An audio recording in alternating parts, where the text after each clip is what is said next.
for the Pines, baby, your favorite East Texas sport podcast. I want to give a big shout out to our guys at Zilker Belts. Use discount code PINES936 to receive 25% off all online orders.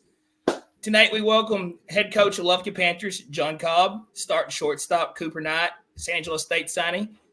These guys are getting ready to start their playoff run, and we're ready to just sit here and talk to these guys. How y'all doing tonight? Good. Well, so we had a little technical difficulty, but we're back. That's a heck of a better start, but yeah. But how's it feel? Is the eve before the game, Cooper? Any butterflies, or you just ready to get out there? I think we're all pretty excited. This is my third time through, so it's just kind of getting comfortable and just trying to play our own game this week. That's what we're focused on. So I like to hear. So Cooper, I want to hear a little about your baseball career, your journey. Being a Lufkin Panther, you've been here since you were a kid. You grew up playing Lufkin Little League Baseball. Played a little select ball around here and, ventured off as you got older and played a little bit bigger select ball. Let's hear about it. So I grew up around the locker room, but my dad was a football coach. So I kind of got to experience being a Panther and just how cool it was seeing all the community come out and support, especially when they're doing good. That's when they come out. What's up, Coach E? And then, I played baseball since I was little. Played Little League in Lufkin my whole life till I was probably like 11 or 12. And then I've been playing travel ball and then obviously for Coach Cobb for the past 6 years. You're a Lufkin Panther now. Yes, sir.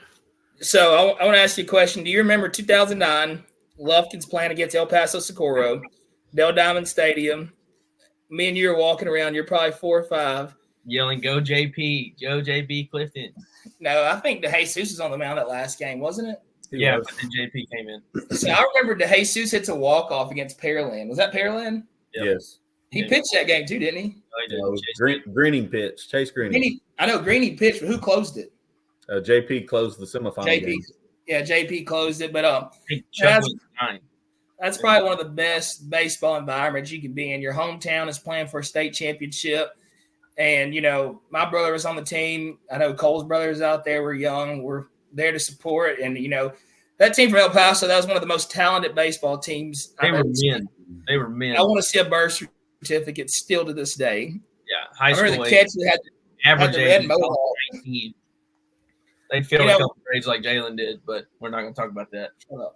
In Lufkin, we're taught about, Lufkin football. Friday night, we packed the stands out. But, watching that game, they bought everybody's mama, daddy, grandma, uncle, cousin. They were there.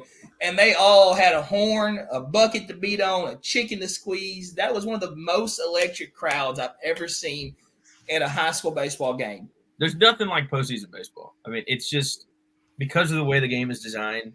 It's not like football where everything's fast-paced. You got 4 seconds plays. You got, in high school baseball case, 7 innings that's going to play out no matter what.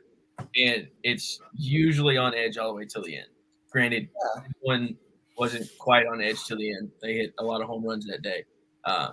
But, playoff atmosphere is very fun to be around. So the little I remember, from watching high school baseball those years, especially you get these smaller, classifications. If you have 2 arms that can really do it, look at was that Dieball 2 years ago? You got 2 guys that can go. What's it? Thursday, Friday? You play normally Tuesday, Friday. Tuesday, Friday. So you play a Tuesday, Friday game. If I can beat you with 1 guy on Tuesday and 1 guy on Friday, it's pretty hard for you to get beat in high school baseball. Yeah. You can bat the ball around just a little bit. 2 arms can carry, and no injuries can carry you a long way in high school baseball. Yeah. So the famous John Cobb from. Are you Corrigan or Moscow? Corrigan, downtown Corrigan. From Corrigan, Texas. Let's hear about you. We want to hear about John Cobb. Where do you want me to start? I want you to start back in the good old days in Corrigan, Texas, before they ran an interstate through you. Well, we're working on that interstate right now. They're actually building a loop around Corrigan, thank goodness. But yeah, born and raised in Corrigan. We played Dixie ball all the way up to about age 12, with all the small schools and small towns in the area. And then at 13 and 14, we had to step up and play against Nacogdoches Lufkin. One of those years we got beat by Lufkin 33-1 and God, 28-2. But that team was pretty good. Those guys graduated in 97. I wasn't even born yet. Well, that was that group of guys were the only ones that didn't make the playoffs in the 90s for Lufkin. And they might have been the most talented. They were unbelievable. And so then played high school ball at Corrigan. What we did then when we got to high school is Lufkin had a 15 through 18-year-old league. And it was just like league ball, but it was really competitive. There were 9 teams, and you played Monday through Friday. And then on the weekends, you go play a tournament. And a tournament usually was 2 games on Saturday and 2 games on Sunday, and that was the weekend. And then after that, I graduated, went to Texas Lutheran, played there, won a couple conference championships. And then my first coaching job out was in Corrigan. My first year at Corrigan, we won a state championship in football. And then in 2005, Coach Barry hired me as an assistant at Lufkin. And I've been at Lufkin every year except for one since 2005, which was 2012 baseball season. I went to Bullard. I was the head coach there at Bullard for a year. We won a district championship. We went 24-12 our first year there. And then after that, I came back, was an assistant for a year, and became the head baseball coach at Lufkin. Well, we are sure glad to have you back here in Lufkin, Texas. I couldn't imagine this place. You got 2 former players, I mean. Yeah, we're not going to brag or nothing, but we played a little Lufkin baseball. BJ Singh Jr. says he used to hit bombs. I didn't see him. I don't think Coach Cobb saw him, but he says he did. I hit one against Hudson. I'll never forget it. Against Tyler York. I was walking back to the dugout. I thought I'd struck out or something. They're like, run. I look up. That ball's just flying over that left field. Did me a little. Struck out but hit the ball at the same time. That's amazing. Trey, my mind was not. That's a real good feel of the game. Yeah.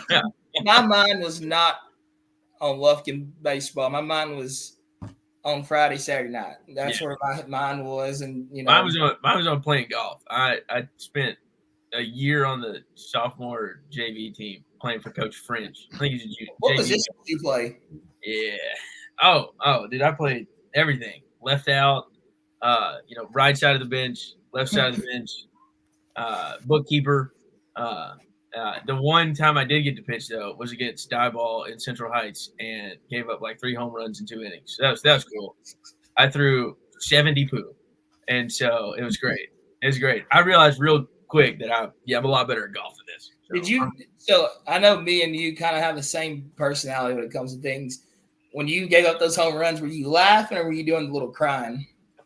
When I don't know who it was, but he was a fairly rotund person. When he hit that one off of me, I started laughing. And there's nothing I could do then. I couldn't feel my arm. I was, it was done. It was over. I tried pitching when I was younger, but I didn't like my arm hurting and all that. It was probably, you know what it was? I know exactly what it was. We would stop at a gas station every time on the way to Nacogdoches to that Central Heights tournament. At a gas station, they had a Bush's chicken in the side of it, and they knew we were coming. It's right when you get in Nacogdoches. They made the biscuits fresh. Every single person who walked in there got about 6 apiece.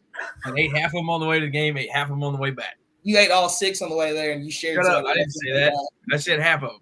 Now, you ate all yours. You shared the rest on the back with somebody that didn't eat them, like Max or somebody that probably eating carrot or something. Yeah. So, Cooper, I know this is your 3rd time in the playoffs playing for Lufkin. It's no surprise to you. It's it's another baseball game to you. But looking back, you got a freshman coming up, Grant Stafford. Kids play baseball on one of the highest levels already. Don't take nothing away from him from being a freshman. He can flat out play. He can do it. How are you going to approach this game tomorrow? How are you going to get your team fired up, ready to go play baseball tomorrow? I don't think we need to really change anything going back from the season. A lot of guys first time in the playoffs, so we just need to go out there and play our own game, act like we're 0-0, and just try to see another baseball game. And Coach Cobb's been talking about all week. Coach Cobb, when it comes this time of the year, it's serious business. It's time to lock in and, go play y'all's game. Don't switch nothing up. I've watched a little bit of y'all's season, and y'all are great defensively. Can't take that away from y'all. Y'all bat the ball around great. It's not a bunch of power hitting, even though Grant Stafford did hit a grand slam. Was that Friday? But y'all play fundamental baseball, and I think the more y'all do that, Caleb's gonna throw strikes. Y'all got some arms, you got some guys that can throw strikes. Y'all got a chance of making this playoff run very fun and very exciting for Lufkin. Well, first of all, we got to take care of business tomorrow night. You can only view it as one game at a time. You can't look at, we can't look at Friday's game, can't look at Saturday's game, can't look at the next round. We've got to be prepared for tomorrow night's game because they're going to come out and they're going to give us their best. So, we're not really worried about their best, Cobb. We're Lufkin Panther Cats. My dad's already chirping. He played at Mount Pleasant, so did all my uncles. And he's like, if I was on the mound, they wouldn't have a shot. So I said, well, if you were on the mound right now, that you can't lift your shoulder or hand above your shoulder, so it probably wouldn't matter. Here's you something to go by. The last time I played Mount Pleasant, I was at Bullard, and there was a freshman shortstop that had a pair of white Jordans on. Okay, yep. This is back before the Jays ever had cleats. Kid's up there, he's playing shortstop. He's pretty good. He comes in to close the game. I think we had 2 innings left, and I'm like, all right, we got a shot. We finally got the starter out. We got this kid on the mound. He's about 6'4" at the time, and the first pitch was about 94. Look like me. Exactly who it was. It was Tyler Kopech. The guy that pitches for the White Sox right now, Michael Kopech. Yeah. It was him, and needless to say, we didn't come back and win the game. Did he have Jordan cleats on? He had what? Did he have Jordan cleats on? Yes, before there were Jordan cleats. I remember when you were first coaching in Lufkin. I remember when I was a little kid, everybody was wearing the Pumas. Yes. And then they came out with the Mizunos with the flap. Yep. And I remember Hibbett Sport finally got some in that were molded. And Contrell got a pair. And I cried and cried to get me those molded cleats. And when I first got them, I took them. I forgot what league ball team I was on. I took like some red shoestrings and red or purple shoestrings, ran them through there. And my mom told me, she goes, if you go out there and you don't play good, taking those cleats away, you put them old Nikes back on. And I think Stuart Sanford rewrapped my new TPX, the Dynasty. I just got it brand new from AAA Trophy. A lot of people don't remember those days when you couldn't go to Academy, you got a AAA Trophy. Yep.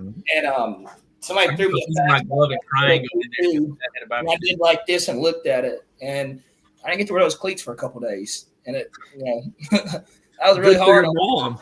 Yeah. Huh? Good for your mom. Well, it was just my talent level was just here, and but it was really like right here, but I had it all the way up here, but it's just part of it. Your talent was here and your expectations were here. Mm-hmm. That's exactly what it was. And what will separate this team from the region? I think that if we can continue to get good pitching like we have all year, like we have 4 guys that we can go out there and that can compete with anybody in the region. If we can continue to get that, and then also one of the things I knock on wood, but our offense is pretty salty. Nobody in the district really hit well except for us. We had the all-district meeting today, and people were kind of complaining about offensively the things that they did or they didn't do, and everybody was bragging on our kids about how well we swung it all year. Hopefully we can continue that. Do what? If you hit, you don't sit. It's plain and simple. Yeah. And so if we can continue to do that and limit our strikeouts in the playoffs, I think we got a good chance. One of our stats that the radio guy told me today is I think we have 107 walks and we have 108 strikeouts. And on the opposite side of that, we've struck out 146 and we've only walked 62 people. Pretty good. That's impressive. Yeah. Me and Trey have a question for you. Okay. 3-2 count. Please explain this slashing. I'm a fan for it. It works for you guys. I did have a question about that. It's a 2-strike thing. I get it. You're down. You're bunted. You're spread out. You can't really move a whole lot. Eye level's there, and you just rear back and hit. But start spread out and get there and already. Well, 2 years ago, we got beat by Frisco Wakeland in the 4th round. And one of the reasons we didn't win the series is we didn't strike those guys out. We were averaging about 9.5 strikeouts per contest. And I think the most we struck out in the 3-game set was 4 in a game. And talking to that guy, he's like, yeah, it keeps you short. It keeps you compact. It keeps you in your legs. Yep. And that's all what 2-strike hitting is about. So basically we're using it as a timing mechanism or a rhythm to help stay in our legs and to shorten our swing up with 2 strikes. Yeah. Now against certain pitchers over the course of the year, we've taken it off a couple times, but it's just a thing to just basically put the ball in play and move it. Yeah. Yeah. So I'll never forget being in high school in that indoor, and you bought us all in, and you had a stat sheet out, and we learned a new concept of stealing bases. I was just about to ask that. ULA. Do y'all still do this? I don't know what you're talking about. What is that? You're right. We're gonna clip that out. That's going. But yes, we still do that. when you told us I that, would love to get our leadoff hitter to be able to count in a cadence. Hey, give it to me tomorrow. Yeah. when you told us that, I'll never forget sitting there. I look at Clayton. I'm like, has he lost his mind? Well, y'all didn't have to worry much about This ain't gonna work. But I was even stealing bases on that. Yeah, I mean, it works. If you can count, you can time it up and go. Yep. That first year, I think it was 16 when we went to the regional finals. That year, we stole right at 120 bases. It worked. I will not take anything away from it. We had a guy in the dugout keep chart. Okay, this guy's a we still do. They have no clue talking about. Yeah. And those little things will help you beat an undisciplined baseball team. You got a guy that gets up there and he stays doing the same thing. We're going to run on you. Yeah. And you have the guys. You don't have anybody built like me, Laz, and just big. You don't have Webb up there anymore. You have some guys that can fly in that lineup. What a ricochet shot! All right. I said me, Webb, and Laz. We're all big. Yeah. Laz was a pretty good athlete. Laz was a heck of an athlete. He was a wall. Off the baby's butt over there at first. He was a wall. Yeah. And I'll interrupt Jalen off of his tangent, giving up everybody's giving up everybody's techniques and whatnot. But I just want to touch on the season. I mean, obviously, you guys district champs with 13 and what? 13-2 in district. 13-2, yeah, I'd say that's pretty salty. And but I mean, what happened? I guess I can ask Cooper this: is there anything that y'all figured out as a team after Bullard to win, 13, 14 in a row, or was it just like we know we're doing it the right way? It's just going to click, and it finally clicked. I don't think Bullard was a specific game. If any game was a turning point, it was the first game against Huntsville. We knew we should have beat those guys. We didn't play well enough. We got a good butt chewing after the game, but I think that was what kind of flipped the switch as far as intensity in practice in the games. Just everybody can I hear we should parts be of playing that with these guys. Yeah. What's up? Can we hear part of that butt chewing? Not on this stream. But one thing I will give you guys, he does not nearly talk as bad as to y'all as he did to us. How do you know? Because these guys like you. No, they don't. Yeah, they do. They always talk about Coach. Like when people asked us about Coach Cobb when we were in school, we can't say what we want to say because we're on the stream. But these kids have bought in. They like you. They have bought into you. Maybe I just like them more than I like you. True. That's probably true. I did go to the beach on spring break because the weather showed 100% chance of rain, and you canceled practice in the games and said we're going to take group pictures. No way. We did not cancel a game over spring break. The junior year when I quit baseball, it poured in Lufkin, and you canceled the games, and you said we're going to take pictures at the indoor, be there, and I'm on a beach relaxing, enjoying spring break, and you threw a fit. As he should. Yeah. I mean, it's spring break. I'm not going to the MLB. Spring break. Oh, yeah. So, I got another question for you. So where did Lindsey come from on the mound? Like, where is this coming from? You're going to ask me or Cooper? I'm asking both of you. Well, actually, we do a really good job, or I think we do a good job as a program of developing arms. He didn't pitch very much as a freshman At all. He pitched a little as a sophomore, but not very much on the JV.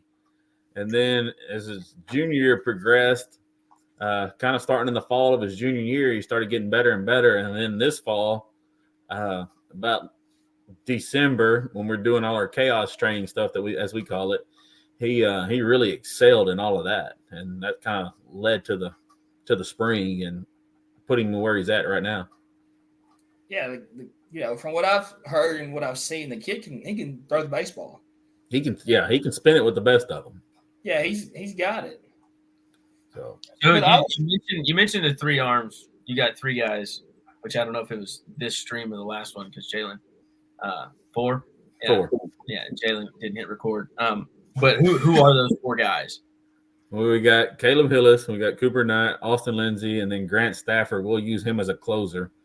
We also got Francisco Soriano, and then Anthony Fajardo and Jackson Cordova that can also throw for us in the playoffs.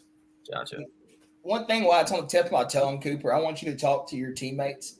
Whoever picked y'all's walk-up songs should be fired. Who's got the best and worst one? Okay, whose was who. None of them are good. Let's be real. Me and Trey were sitting there. Y'all were coming. I'm like, dude, why would you pick this song as your walk-up? They don't play them loud enough. Some kid had like a. Well, you do have that. You do have the new guy announcing all the games that he just screams everybody's name every time they come up. So you can't really hear anything after that. So it's probably a good thing because your walk-up songs are terrible. They are pretty bad. I remember like when I was watching Lufkin baseball and I was a kid, like that song "Power" came out. CJ Hinojosa, Klein Collins were playing him on the road, and he comes out to that Power song, and I'm sitting there looking at like, what song is this? I've never heard this. And then I go to y'all's game, and y'all are walking up. I'm like, this is not even a walk-up song. I only play this in my truck. Why did you have to bring up CJ Hinojosa? Because he was a bad man. Yeah. I remember the biggest thing you talk about the 2019 was the Carter 3 because it came out that summer before that season.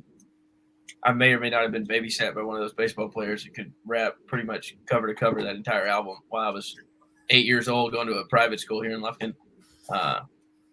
10, sorry. And so, yeah, that's good. Those were good walk-up songs. Now, what Cooper and them have, I don't know what that is. Some kid came out to some song, and it's like, it's like a mix of like, take you on a ride on my big green tractor. I want to drag my truck across. Nobody has a country song. Yeah, nobody has a country song. It's the modern day rap that's awful. It was either a country song or a rock song. No. I'm pretty sure it was. Every walk-up song is a rap song, and all of them but about 2 are new age, and this new age rap is just awful. They're terrible. We're going to stop you right there. It is. There's terrible. some guys on the rap industry that make me, when I'm in that truck headed to that office in the morning, you would think I was going to commit a crime because it's getting me. Who you listen to, Jalen? Who's my go-to? You want to listen to? Let's do on the way to work today. Let's see. I want to know what John Tatum listened to before that one game. I don't know if it was a playoff game or not. It was probably the biggest home run I've ever seen hit at the old Lufkin Baseball Stadium.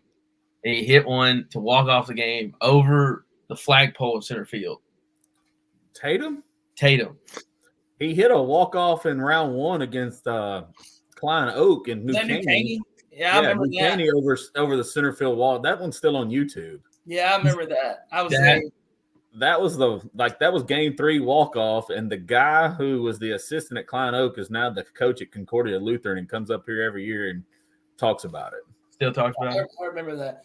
Coop, I listened to, on the way to work this morning, I listened to Pride by Kevin Gates, and then I pulled into the office listening to Only God Knows Why by Kid Rock. Oh, wait, I just had a story come to me. Cobb, were you with Barry in 09? Yes. Did Barry? It's rumored, and Marbury may or may not have told me this story. Did he kick Marbury off the team the day before the state championship game, or the day before playoffs? No. He didn't. No. Marbury talked about the story because Jack Marbury, known hothead, especially behind the plate, and he said him and Barry notoriously butted heads. Yeah, they did, but it wasn't before the state championship game. What? That was me and Seth Thompson. You kicked our Lufkin PD off the baseball team? Well, he's not a cop anymore. Well, he was TABC. He was trying to change who he was and do things differently than he had been doing them all year. What was he doing different? He was overstriding and trying to launch the ball instead of hitting it on the ground and running. You know, him and Carrington were the fastest two kids in the state. He could roll. Yeah. That probably was one of the fastest outfields in high school. You had Ryan Nicholas in right field who had a torn ACL. Well, minus one. Oh, Ryan. So, if you remember this game, I don't know if I'm in the right place or not. I think it was at Mike Carter. It was in the playoffs. The coaches are going back and forth, and somebody just steals home and wins the game. Yeah, that was in 09 in the fourth round of the That was playoffs. Huntsville. No, we played at Mike Carter, and that was we were down 1-0 going into the top of the seventh. Carrington singled, and then he beat out an infield single. Then Seth laid a bunt down, so we got first and second, no outs. Teen Enriquez comes up. We bunt them over. We got second and third, and then Luis DeJesus comes up and hits a sac fly to center field.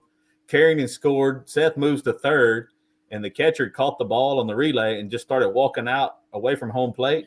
And Seth's on third and just takes off and steals home and slides in safe. We go up 2-1. There's a big argument about them having called time, and the umpires ruled that it didn't call time. And JP had thrown about, I think he threw about an 86 to 88 pitch complete game. He goes in the bottom of the seventh, just 3 up, 3 down, and ball game is over. Man, you know, that was a historic baseball team. Oh, yeah.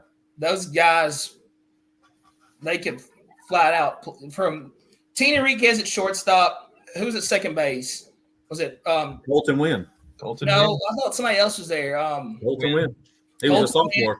Luis DeJesus was it JP at first? Who's at third? It was Luis DeJesus at first. Luis at first. Corey Lyles was at third. Corey Lyles at third.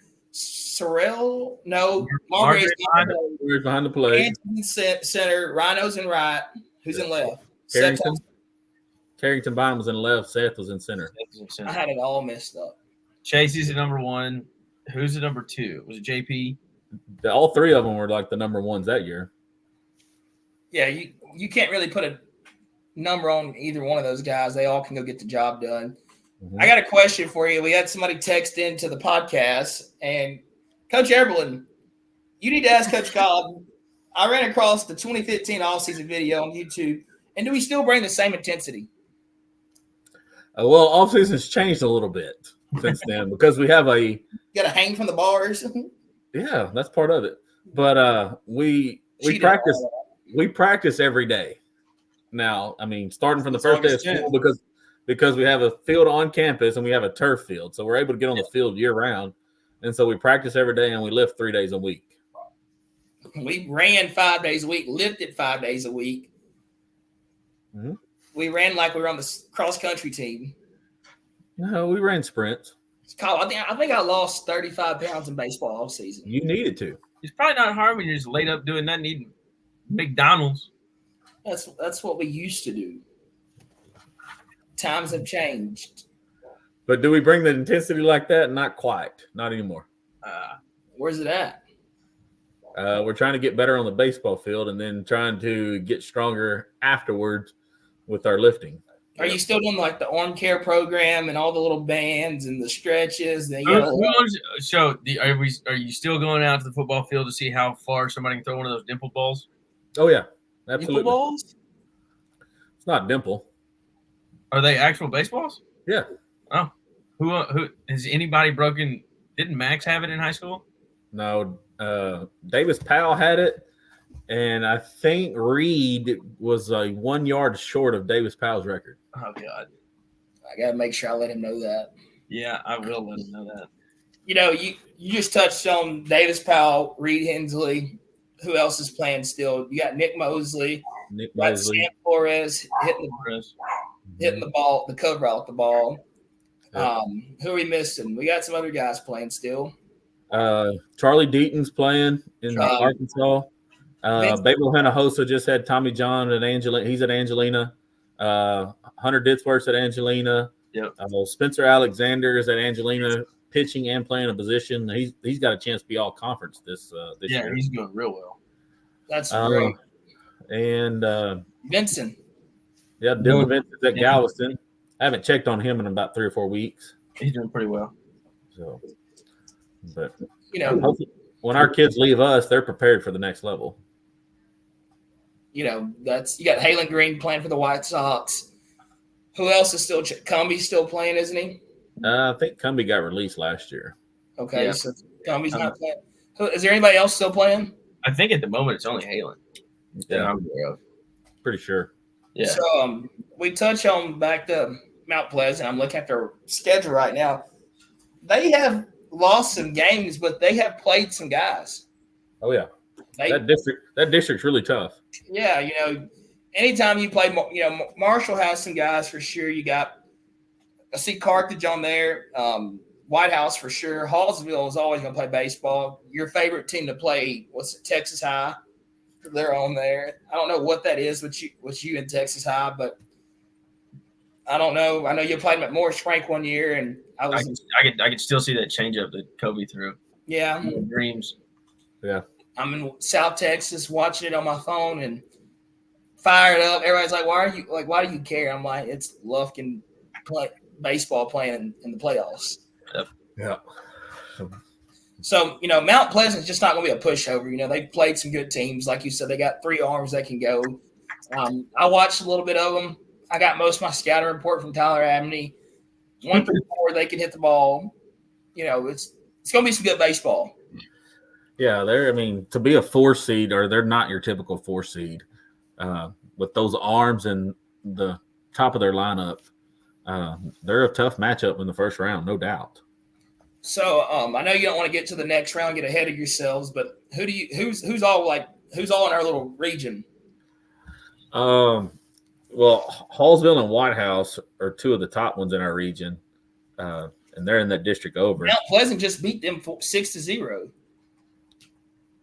Yeah, with the Harrison Wall kid on the mound too. We'll see him on Friday. We're gonna tear him up. But we let me see. In our region, Lucas Lovejoy is really good. Year in, year out. You got Frisco that's good this year, and then you got McKinney North also. Yep. Do we see a chance of us playing at home again? Yes. Really? Yes. I didn't want to play at Mount Pleasant because their yard was so small. Yeah. And I didn't want us to give up a flop when it faces where the southeast wind would be the prevailing wind, the wind blowing out, and us giving up a couple home runs on pop-ups. Yeah. Yeah. So I wanted to play on a big field. Hallsville's field was available. And also their coach wanted to go Thursday and 2 games on Friday. 2 games on Saturday. I didn't want to do that. No. And he asked to play at Hallsville, and I said, if we'll play Thursday, Friday, Saturday at Hallsville, I'll agree to it. So that's how we got to it. So if we don't go to Hallsville, where we go, Mike Carter? For a win. No, I'm saying we don't play in Hallsville. Well, I tried to get Longview and Mount Pleasant to agree, both of them to agree to play me at at Mike Carter, but I couldn't get either one of them to agree to it, and then we lost Mike Carter to Porter and Texas High. That's going to be a good series right there. Yeah. Yeah. It is. So, we touched on Mount Pleasant. We touched on Lufkin. We touched on, the past of Lufkin baseball. So where do you see this program going next year? Like, you're losing some key guys. You got Grant Stafford going to be there 3 more years. To be honest, I haven't even looked at next year. I'm still trying to figure out how to make sure we get the our bottom of our lineup to hit, to keep all our pitchers healthy, to keep them, make sure everybody gets enough innings. Like this past weekend, we played Spring Hill on Saturday in a warm-up game, and we threw Grant Stafford back to back just so that in case he has to do that in the playoffs, he's experienced it. We threw Anthony Fajardo back to back in case he needed to do that in the playoffs. We started Cooper a couple of times recently. We stretched out Lindsey just to try to make sure that every kid has experienced something that could happen in the playoffs within a 3-game series. Yep. So with how far is Hallsville from Lufkin? What do you say, hour and a half? It's an hour and 40 minutes. What Tyler's 2 hours and 15? Mike Carter. Now that you got the toll that goes around, it's an hour and 50, hour and 45. So game starts at 6, so I can plan on being back home in bed by 10 at least. We're not stopping to eat. We're not doing all that. Yeah, you'll definitely be home by 10:30 at the latest. Ooh, that's kind of late, Cobb. So, it's not like you get up early. Huh? It's not like you get up early. Cobb, I got to go to the gym every morning. Yeah. The last time I saw you, it didn't look like you've been at the gym lately. You might have saw me on one of my off days. I might have had some clothes on that weren't my good clothes, my loose ones. Not the tight fit ones. No, I probably had those tight fit jeans on, like Conway said. Yeah. So we pretty much touched on everything. We're fired up. We're ready to watch you guys go play tomorrow. It's gonna be a great series. I think you have a great team. Y'all. Congratulations to you guys, Cooper, you and your team. Y'all have put on a phenomenal season. Y'all played great baseball. I think one thing that sticks out to me about you guys is y'all all enjoy playing together. And that goes a long way, especially in a locker room when there's no beef. Nobody thinks they're better than somebody. I think everybody thinks they're equal. And, that can take you a long way as a baseball team when you don't have any hot heads. Worried about themselves. Like you said earlier, I basically said you're the key player of the team, and you said no. We're all part of this team. We all mean something, from the guy that carries the bags that doesn't step on the field till the guy that keeps that chart that you had to mention earlier. The guy. We're gonna. So the good thing about this is we're gonna make sure we clip that out. Okay. We don't want to give up any of our secrets. I thought we were live. Huh? I thought we were live tonight. We didn't have many guests. Yeah. But I think everybody knows 3-2 Lufkin will be slashing, so that's not a secret. It's not just 3-2. It's all 2-strike count. It's 2-strike count. It's what he explained about it. You know what I mean? We can wrap it up and talk about just key points and then go to bed. I'll say it. You've been talking the whole fucking time. Won't let me. Watch your mouth. No. We're going to cut it out. You don't know how to do that? It's the insurance salesman in him. Yeah. Another thing, if you are looking for some home auto life financial insurance, please give me a call. Don't see me at 609 South John Reddit. First of the month tomorrow. No other way to get it started with local business. Yeah, he's got to pay his rent. So, pay that today. Anyways, we've talked about Mount Pleasant. We've talked about your guys' season.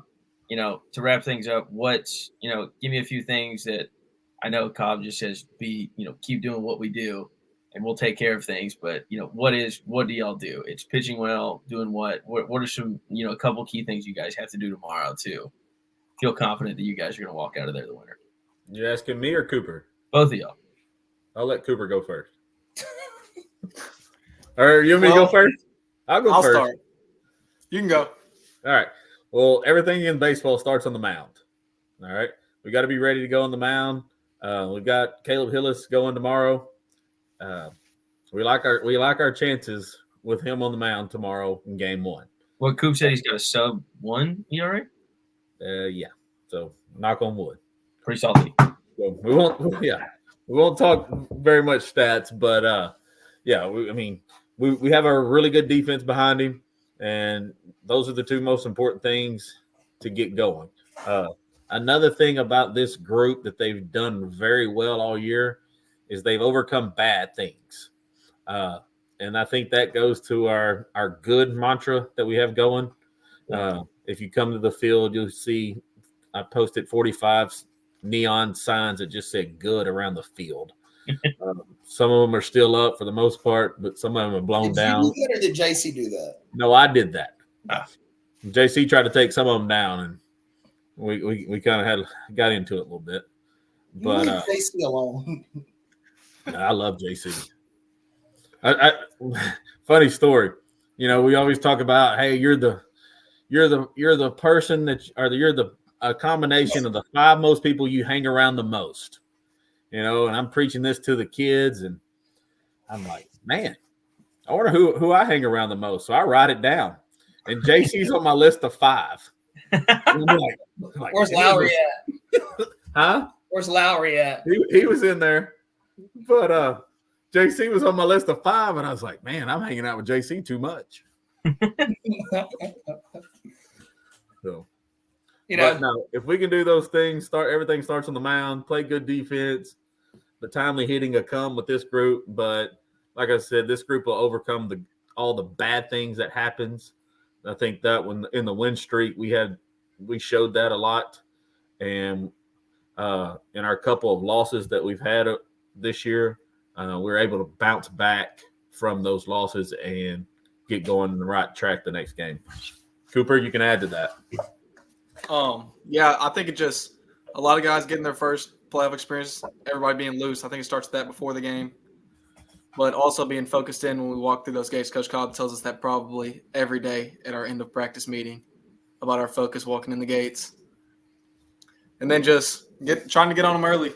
And if we don't, just staying on them, having good at bats, trying to have some quabs for the day. 55%. Quality ABs. I don't think we couldn't agree any more with you guys on all the things you said. We want to thank you guys for joining us tonight on Live from the Pines. We look forward to supporting you guys through this playoff run. We hope one day this year we'll be at Dale Diamond. We're not going to jump the gun because I know Coach Cobb is not like that. But, I know for a fact me and Tyler Abney will be there to support each round we are playing baseball. I don't think Trey is that bought in. I've been too busy watching people get beaten Norman or, hit a guy and walk the next guy on 4 pitches against Texas and give up the lead. So, yeah. Are you shooting slugs at your own brother? No, not. Couldn't possibly be doing that. No. Poor kid. Are they playing tonight? They're playing right now. They're going to the top of the 9th against Oral Roberts. They're down 3-1. Yeah. Is he warming up? No. What's he doing right now? Is he in the bathroom? Probably. Good Lord. Did you hear about that? Yeah, on the no-hitter? Yeah. Yeah, I talked to him that night after our game. Can you believe that he did that? Hey, did you see the kid from Georgia Sunday at the A&M game? Yes. Yeah. Is sitting in the corner? Yeah. Yeah. What do you think he's doing? Did you see the John Boyd media? Yes. Oh yeah. But did you also see what has come out today about A&M baseball? What? At home, they have a direct feed into the bullpen of the opponents. And if you look at their stats at home, they're hitting as a team 306. And on the road, they're hitting 206. That was about A&M? Yes. They've got some technology somewhere else too. So, but, yeah. How was that leak? Schlossnagle was on TexAgs today talking about it. So, sadly, Cole's not here to defend himself. But I thought they were talking about somebody else because I saw it. And no, that's A&M. But watching video against pitchers goes a long way. Yeah, yeah. Especially when you get video of him sitting in the corner, rubbing something on his glove, and then him touching it every time he gets a new ball. Yeah. What do you think he was? You think he was using a substance? Absolutely, he was. Absolutely. I thought. If you look at his stats, yes, it's. I mean, all you got to do is pull the TrackMan data from the game. That's public knowledge to everybody in the SEC. Oh, Bryce, get out! I had no clue that the Aggies were cheating, but I'm so glad you told me that. Yep. Because I am about to have a field day with that. I am so glad you told me that, Coach Cobb. Yeah. I am going to have a field day with Cole Stubblefield. Yeah. How are they cheating then? I mean, they just want to know who's the next pitcher coming up. Something with the direct feed and everything. It just played into they're extra well prepared at home compared to not being at home. So they have video. They have video of the hitters. I mean, video of the pitchers. Yeah, pumping live feed into the dugout. So Wait, can we do that tomorrow? I'm out in Hallsville. I don't know what you're talking about.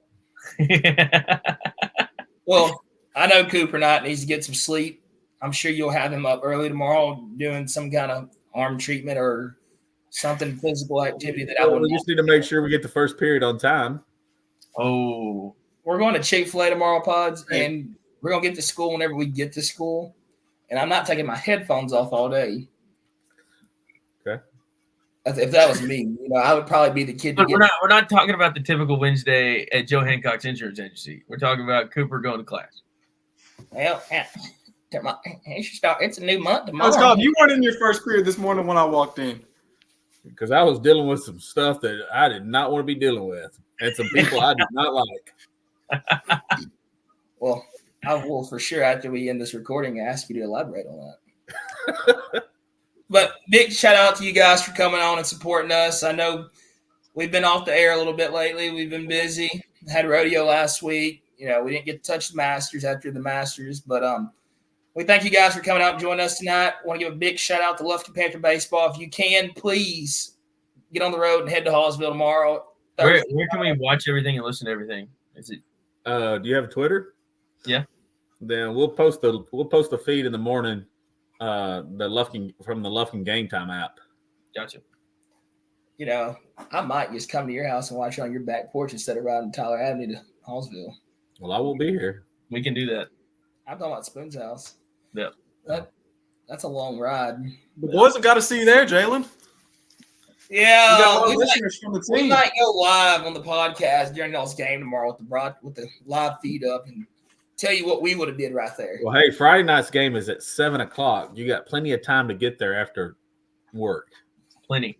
You know what I do on Fridays after work, Coach Cobb? I probably don't want to know in public.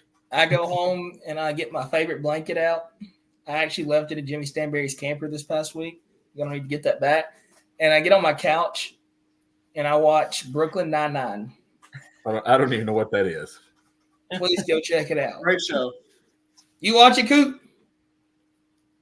Yep. Go check it out. That should explain why Coach Cobb doesn't know what it is. Doesn't like it. Well, Coach Cobb's background is a bunch of mallards flying. Yeah. Good luck to you guys. Y'all go win. We're going to send the team a little clip tomorrow, a little highlight clip of us telling y'all good luck. That'll be straight from the boys from Live from the Pines. All right, we'll play it for them. All right. Thank y'all guys. Coop, go to bed early. Drink milk tonight. Take you some medicine. Don't get sick. We'll see you guys in Hallsville tomorrow. All right.